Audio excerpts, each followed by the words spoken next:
In this video, we will see how to set up a choke bearing metal extrusion simulation using Altair Inspire Extrude. Consider I have this die which has a choke bearing. So the setup procedure wise, it is pretty similar as we are doing for the normal extrusion simulation process. Only additional few steps are required to set up a choke bearing data. We'll start with the orientation first, orienting the die in the positive z-axis. Then we can extract the negative volume out of the die. Then we can create a bearing solid, bearing curve and profile solids using this bearing feature. Then we can organize the flow volume into different components. Let's say this is my pocket one. I will create a billet as well. So let's say my billet diameter is 100 mm and the billet length is 300 mm. Then you can assign the material. I will go with this default material for now. Then before proceeding for the analysis, we have to add a choke data. So there can be different ways to add a choke information. So the first way is, let's say your choke data is already present in the bearing solid, then you can directly go and run the simulation. You don't have to do any separate step for adding a choke data. So here you can see by taking a section view. So let's say in this view, you can see we have the choke data already present in the bearing solid. So I don't have to do anything extra. I can directly go and run the simulation. So the simulation will consider the choke bearing automatically. Now the second way, let's say I don't have a choke data available directly in the bearing solid. Then what can I do? So in that case, we can use the different features of Inspire Extrude to set up a choke data. So if the choke data is, let's say if the choke data is constant, then we can use this plus button. And if the choke data is having a variable choke angles, then we can go ahead with the BRS option. We can use the BRS option for the constant choke data as well. There is no issue with that.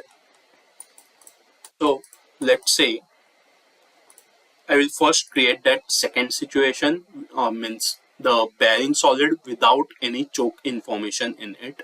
So now if we take a section cut, then we can see there is no choke information present in the bearing solid. So in that case, what we can do is we have two options. One is in the bearing feature, we have this plus option, which is like advanced bearing parameters, which you can set.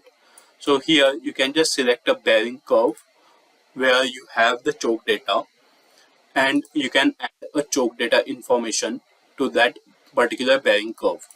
And you can select a choke angle. Let's say here my choke angle is 1 degree and the choke length is 3 mm. So I will just say OK, and that will get considered while simulating. So that is the one way. Let's say my model has a variable choke data, or else let's say I want to go ahead with a BRS option. Then in that case, what you can do is, first we'll just remove out this choke data from this bearing curve, and we'll add a BRS, that is a bearing reference surfaces. So in this we can use the die part where we have the choke data. We can take a section cut to see that first. There must be small gap which represents the choke angle in the bearing. So to use that, we will use the die part and we will provide a bearing reference surface. So the bearing reference surface should contain the complete bearing surface. So we can hold the control and add the different bearing surfaces. So we will select the complete bearing surfaces. Even if you have the hollow profile section, then you can select the bearing surfaces for mandrel as well.